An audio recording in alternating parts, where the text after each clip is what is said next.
I'd taken the train from Delaware to D.C. many times before. 7:53 p.m. out of Wilmington, arriving at 9:36. The tickets were cheap, and the train was mostly empty around that time.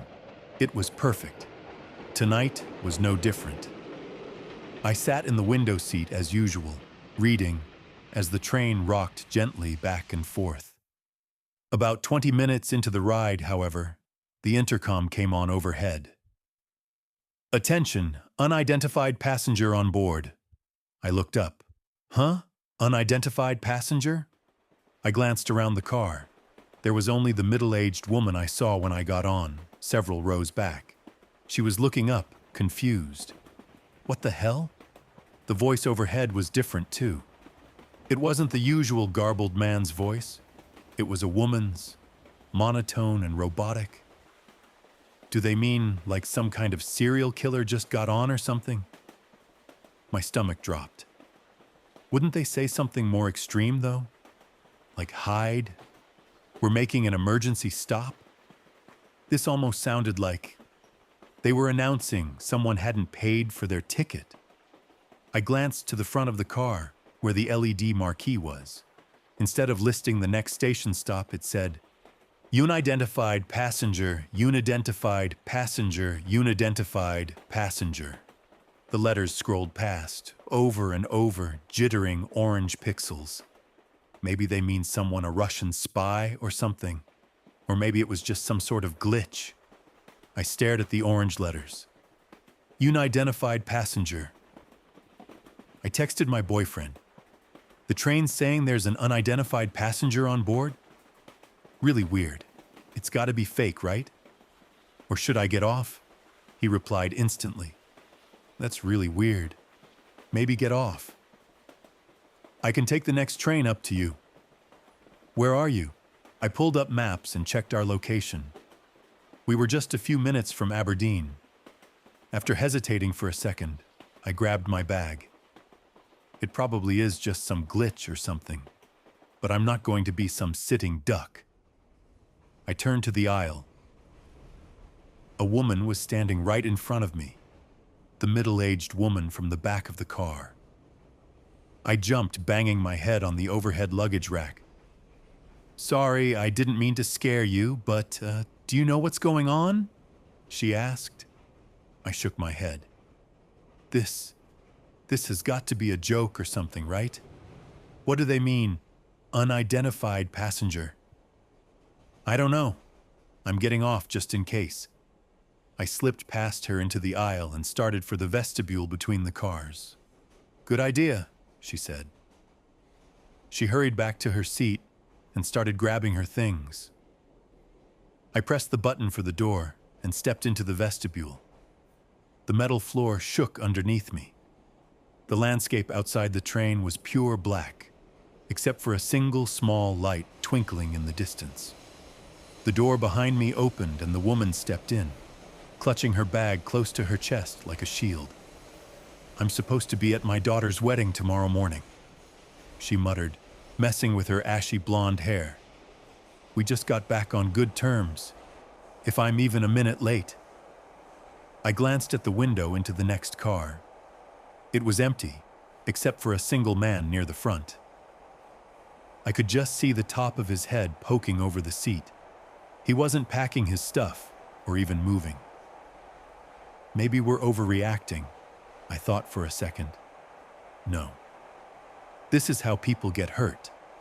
Not changing their plans when the alarm bells start going. As soon as something is off, you get out, period. My mom had taught me that a long time ago. The train wobbled and shook. Lights grew in the distance, twinkling through the darkness. We were approaching. I stepped closer to the door, staring out the little square window. The lights grew larger. The concrete platform rolled into sight. The squat brick building, the dark windows. Silver sign, Aberdeen Station. We blew right past it. I stared out the window. We just passed the station. No. What? Really? I nodded. Before I could say anything else, the intercom clicked to life. Attention, passengers. Please remain in your original train car for the duration of the ride. Thank you. The woman's voice again. Monotonous. Slow. What the hell? The woman whispered. I glanced through the window into the next car. The man was still sitting there, completely still. No, wait. Not still. As the train took a curve, his head bobbed and lolled on his shoulders, limply, as if he were... I ran back to the door of our train car, slammed the button. The door shuddered open and we slipped inside. That guy... There was something seriously... I could barely choke out the words. I know. Do you think he was... She couldn't bring herself to say it. It kind of looked like that. I glanced back at the door into the vestibule. It was still empty, but the marquee above the door now read, "Stay in your car. Stay in your car. Stay in your car." What do we do? I pulled out my phone and dialed 911. The woman and I began talking at once. On a train. Someone's dead. It won't stop. Just past Aberdeen. The operator said she'd get someone out to us. But deep down, I knew. What could they possibly do? If whoever was driving the train wouldn't stop, how could the police intervene? Set up a blockade? Possibly kill us in the crash? I stared out the window. Golden lights flew by, clusters of suburbs disappearing back into the darkness. I swallowed. You can't survive jumping out of a moving train, can you? I don't think so, at this speed, she replied. Silence pressed in on us. We should hide in the bathroom, she said. It has a lock. It'll keep us safe. It says stay in the car, I said, pointing to the marquee. And you trust whoever it is putting that up? The bathroom doors are flimsy anyway, I said. If someone wants to get us, they will. I closed my eyes, running my hands down my face. Could we just be freaking out over nothing? Maybe that guy. Maybe he was just sleeping. Maybe they passed the stop for some other reason. Maybe it really is just some glitch. The lights overhead flickered, and then went out. What the hell? I whimpered. The train car was only lit by the orange glow of the marquee at the front of the car. It was still flashing the same message. Stay in your seats, stay in your seats, stay in your seats. This is insane, the woman whispered. I texted my boyfriend. The lights just went out. We called 911. I don't know how they're going to get us off the train. I hit send and closed my eyes. Wait, the lights being out. Maybe that helps us, the woman said. We can hide better. What are the chances he'll find us in the entire train? She crouched down. I don't think we can fit under the seats. There are benches at the back. I bet we can fit there. I slowly felt my way through the darkness of the car, pressing my hands into the cloth seat backs on either side. We reached the last aisle, where the seat configuration had been altered to have benches facing each other, with a space in the middle. I squeezed down into the space between the seats, then shuffled under the first bench. The woman did the same, squeezing under the second. I felt too hot. The rug scratched my arms. The metal of the seat pressed against my head. I twisted my legs and pushed myself back so that my head wasn't poking out into the aisle.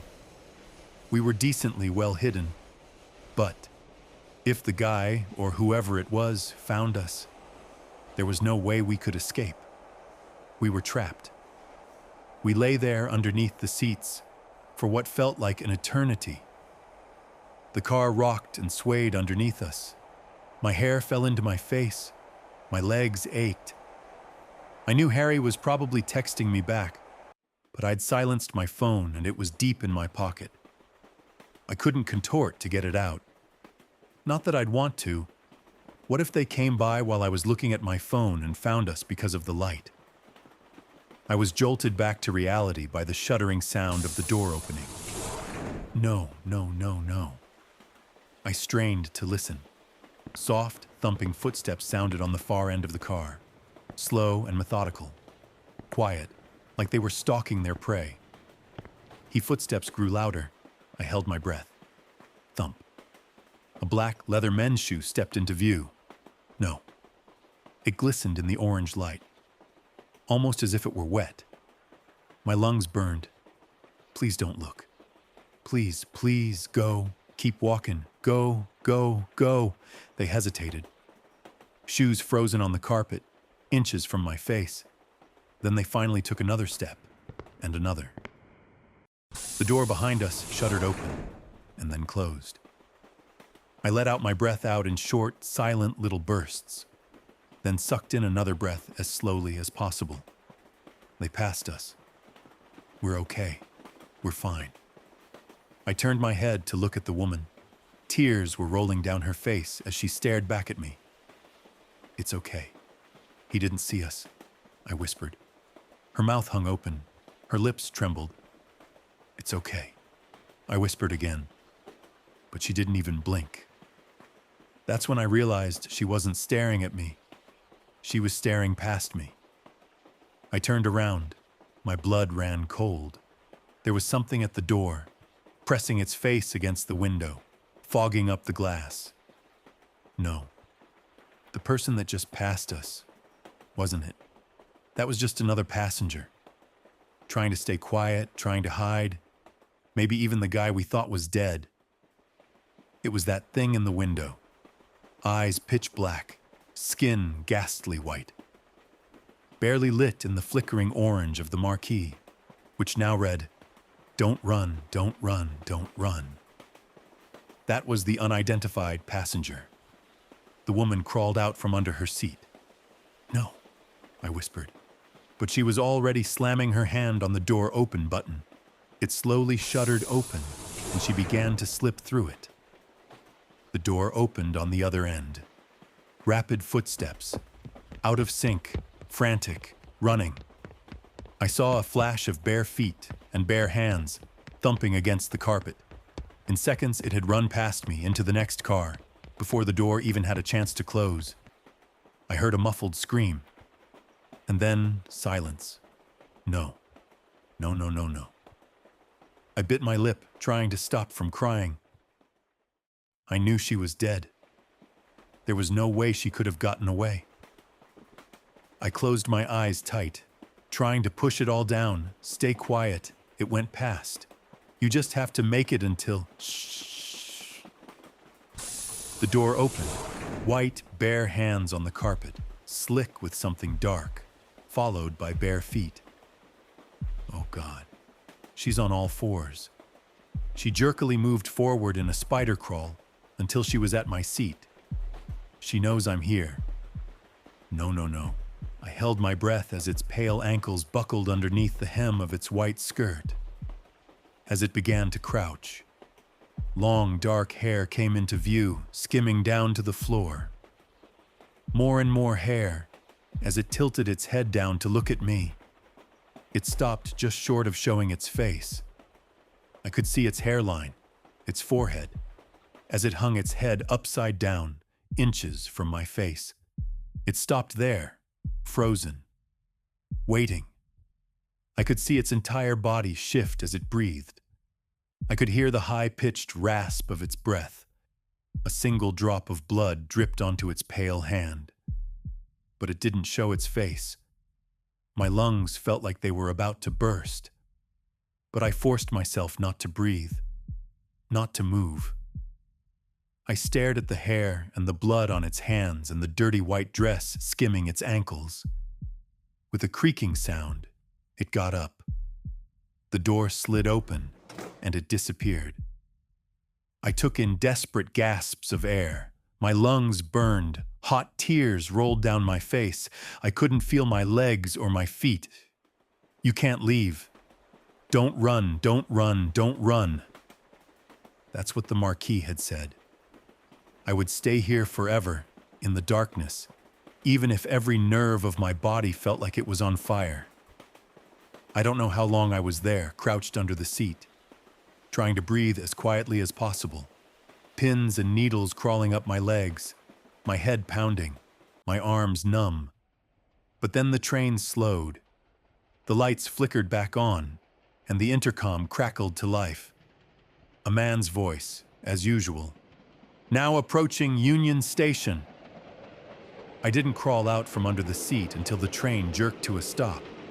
My entire body stiff, blazing with pain, I pulled myself out from under the seat, hobbled off the train and onto the platform. I felt like I couldn't even walk. The bright lights dazed me. Footsteps clicked, voices murmured, suitcases rolled across the concrete. A speaker somewhere overhead announced a leaving train. When I turned back, though, I realized no one else had exited my particular train. Just me. And I didn't notice the hair until I made it into the station. A long black hair entwined around my wrist, and my skin underneath it, blistered and red, everywhere the hair had touched.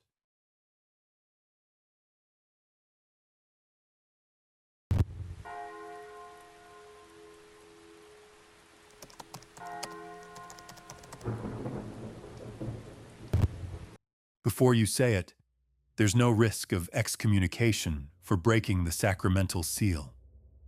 I left the church of my own volition in 2013, so I will gladly reveal this unholy confession to you. Besides, I answer first to God, and this sinner was no child of him. The greatest fright of my life began 12 years ago when an unassuming note was delivered to the rectory. Tonight, 7 p.m. Wait in your confessional. Do not come out. Do not look at me. In retrospect, something was very off about that. But this wasn't the first time a guilty soul had concealed his or her identity before confessing. Usually, however, penitents would perhaps don a shawl or tinted glasses. This was new. He must be unbelievably riddled with shame, I decided, though I did not judge. After all, I still innocently believed I'd heard every crime before: adultery, abuse, and even murder, from a convict who had already served his time but sought to repent. So I granted him that. I have granted absolution to the greatest of sinners. But not this man. At 7 o'clock, I sat and waited in my confessional, a shambly wooden booth with a rotting latticed divider, affording no pretense of discretion or separation between the priest and penitent during the sacrament of penance. Donations from my fellow Irishmen and Irish women had kept the lights on, but the church was falling into disrepair. Nevertheless, red drapes shielded the booth doorways. As I listened to the mystery note deliverer stride up the aisle, I hoped he would be appreciative for those curtains veiling his approach from my gaze. Wait in your confessional. Do not come out. Do not look at me. I was respecting his wishes, was not questioning them nearly as much as would have been apposite. The man opened his curtain, and I kept my eyes down. I glimpsed only the outline of a figure in the light of the church before he drew shut the red fabric behind him. Darkness returned. Not that the candles had provided much illumination anyway, and night had fallen beyond the stained glass windows. "Good evening, Father," said the man. "Good evening, my child," I replied. "Are you looking away?" "Yes, my child. What brings you here today?" "Bless me, Father, for I have sinned. This is my first confession." If I'd been a cynical man back then, I would have paid greater attention to the derision and lack of sincerity in his voice. "If you feel able, confess." The man exhaled deeply. "I have hurt those who have sinned, Father, and that is my sin." There followed a pause, so I pressed. "Are you comfortable to tell me more?" "I am very comfortable, Father. Are you?" Now there was more than derision in his voice. There was a bladed edge which left my arms tingling, and brought about my first twinge of fear. "Do not worry about me, my child," I said. "I am here not to judge, but to absolve you.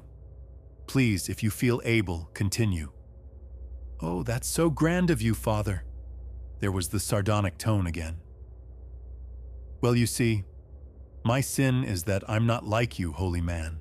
I don't seek sinners to absolve them, and I don't hurt them as some sort of retributive justice. No, I'm a taker, Father. I eat shame. Heavens, does it taste good? Don't you think so?" He was clearly an unwell man, but not the first to have entered my booth. I think you have done the right thing by coming here today.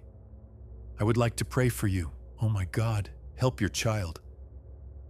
"I'm not his child," said the man coldly.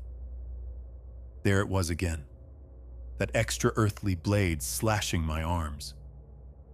Only this time it felt like more than a psychological phenomenon. I examined my skin frantically, but found no marks, found no knife working through me. None of this was right. For the first time in my life, I did not feel God's presence in that church. "In the name of the Father, the Son, and the Holy Spirit," I eventually continued, voice fragile as I wrestled with the wrongness of the man on the other side of my booth. "With God's grace, I pray you find penance, absolution, and a life without sin. Amen." "But I don't want absolution, Father. I'm confessing for the crake of it, don't you know? Most of all, I don't want to stop hurting sinners. Sinners like you." That unseen knife tore into me again, and I looked down a second time. That twinge of fear blossomed into terror, the likes of which I have never felt before. Terror so paralyzing that I managed not even a whimper. The blade was not imaginary.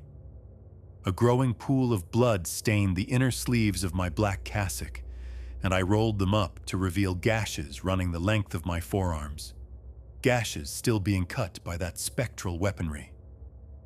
I had long believed in miracles, but this was an abomination.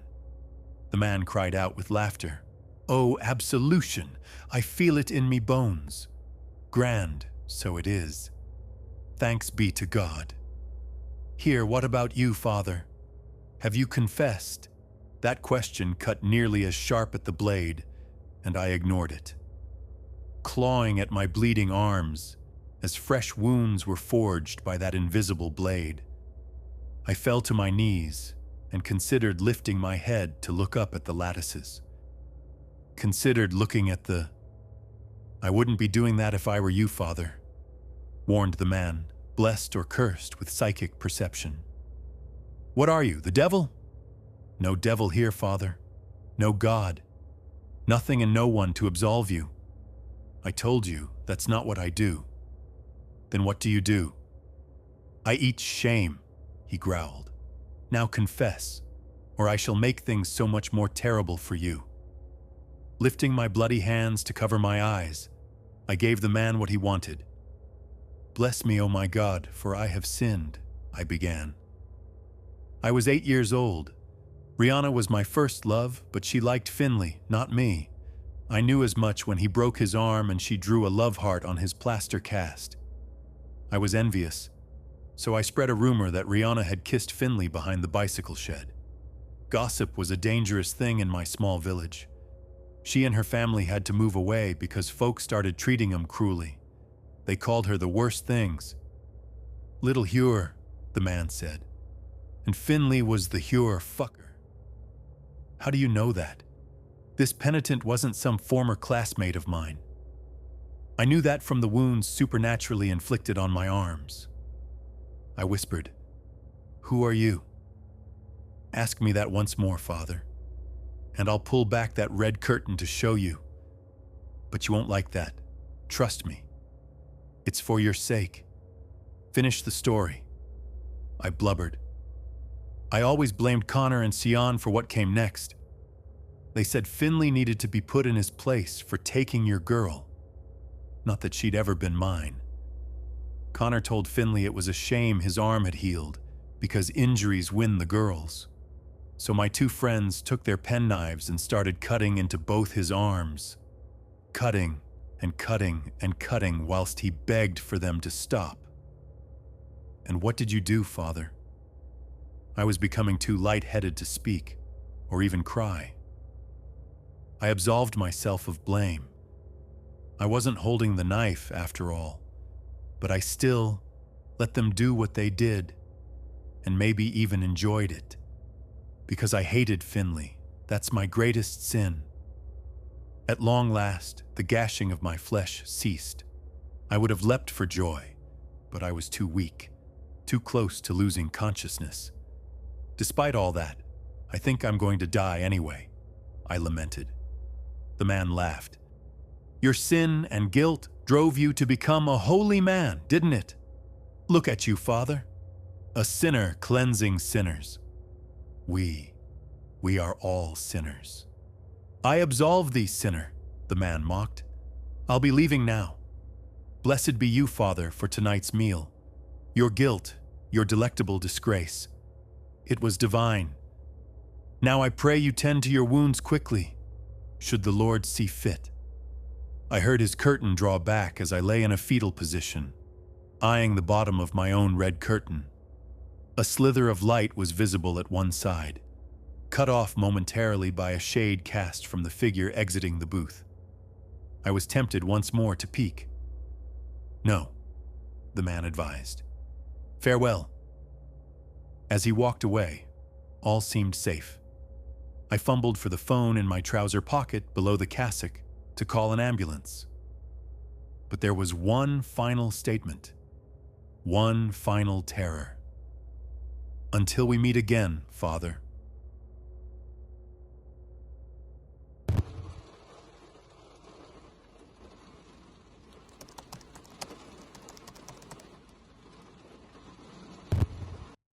Warning, check your back seat. I wasn't worried about the message when it first popped up. It's one of those things they put in these days to make sure no one leaves a child in a hot car, I guess.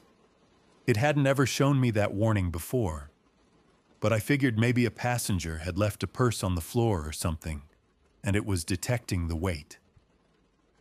There wasn't anything there, though. I looked under the seats and everything, even ran my hands along the back edge to see if there was a wallet or phone stuck in the crack. I didn't think that sort of thing would set off the alarm, but the car was still fairly new, so I couldn't be sure. Regardless, nothing was there. I'd forgotten about it by the end of the next day, honestly. But when I pulled into my driveway and turned off the car, there it was again on my dashboard. I checked the back seat again, still nothing. I hadn't had any messages from passengers looking for any lost items either. Maybe this was just a thing the car did? Just a general warning to remind drivers to check the back seat every time they got out. If so, it felt counterproductive. If the warning was there every time, people were bound to start ignoring it. It would just become part of the background. Also, I was sure that the car hadn't been doing this for the first several months I'd had it. On the other hand, this was the sort of change they might have pushed through a software update. There could have been some new legislation, some lobbying group pushing to have this warning on permanently, like the meaningless parental advisory stickers on music. I looked online that night, searching through car forums and news posts for any mention of this warning. I couldn't find any indication that it was supposed to be happening every time I turned the car off. In fact, it didn't seem to be showing up for anyone else. This problem was only in my car. Clearly, it was just a bad sensor. It was probably still under warranty, but in order to get it fixed, I'd still have to leave it at the dealership for a day, and the warranty wasn't going to pay my lost income for the day off. I told myself I could just ignore it. It was just a single line of text. I'd stop noticing it in no time. I was wrong. Every time I turned the car off, that message glared at me like a dire omen. I found myself obsessively checking the back seat every time I got out, even though I knew I'd find nothing. I vacuumed the car until not so much as a crumb remained. I checked the seatbelt latches. Everything was perfect, but the warning still appeared. I tried ignoring it. I averted my eyes when I turned the car off, but I could feel it glowing from the deactivated dash. See the phantom words printed across the darkness of my eyelids. I walked away from the car without looking in the back, telling myself that it was a waste of time and there was nothing to find. I knew I was right, of course, but I found myself wide awake at 3 a.m, staring at the ceiling and thinking, what if?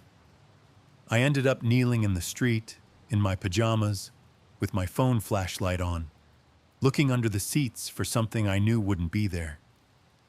The back seat was as empty as always. The warning haunted me constantly. I only saw it when I stopped the car, but I knew it was always coming. I began to watch the back seat constantly, eyes flicking to the rearview mirror more than was safe or reasonable. My passengers noticed. My rating began to dip, with notes marking concerns about attentiveness to the road. My tips suffered as well. Finally, I bit the bullet and took the car in to get the sensor fixed. The warning mocked me as I parked it in the lot, daring me to go inside without looking. I wanted to. I knew there was nothing there. But if I claimed there was a sensor issue and they found a bag or a box or some other physical object sitting back there, I'd look like I was too dumb to have just checked the back seat. I knew I had checked it.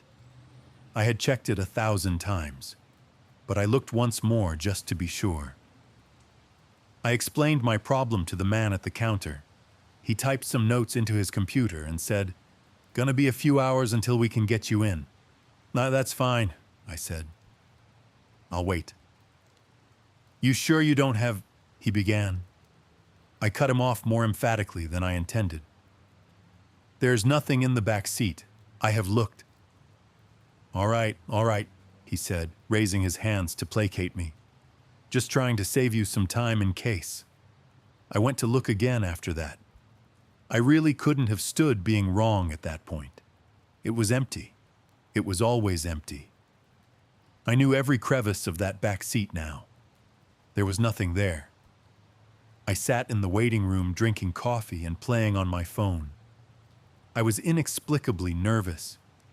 I couldn't figure out why. It was just a sensor issue.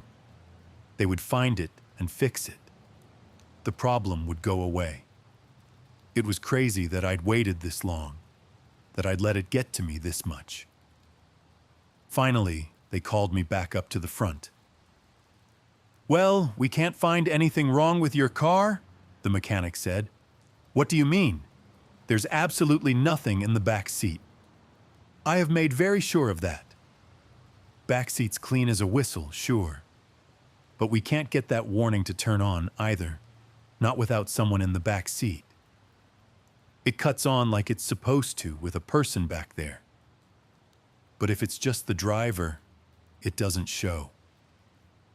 My expression must have been somewhere between disbelief and rage. The mechanic took a step back. "Look, I'll come show you."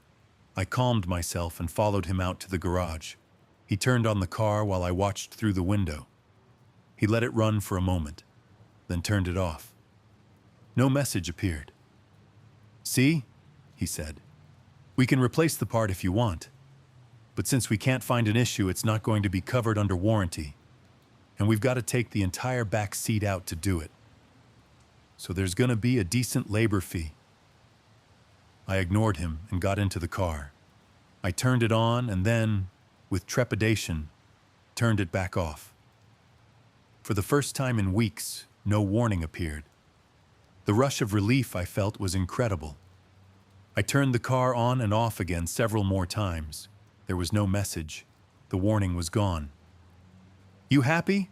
the mechanic asked. "Unbelievably," I said. He shrugged. "Wish they were all this easy." I drove home feeling like I was floating. I hadn't realized how much tension I had been carrying, or how much my car had begun to feel like a prison. The road was broad and open. The day was beautiful. I was free. In my peripheral vision, a light flickered. Something on the passenger side of the car had blinked out, a little orange light I could not remember ever having paid attention to before. I stared sharply at it now, trying to figure out what had been illuminated. It blinked briefly again, on just long enough for me to read it. Passenger airbag off. It stayed on whenever there was no one in the front passenger seat. It was off now. The final short blink could have been anything. It could have been an LED failing, a sensor breaking, any of 1,000 electrical glitches, or it could have been something settling itself into the passenger seat. I pulled over to the side of the road. I left the car running when I got out. I did not look back as I walked away. There was no point. I knew there was nothing in the back seat anymore. I never went back for the car. The police called a few days later. They'd found my vehicle, they said. Some kids had taken it out joyriding.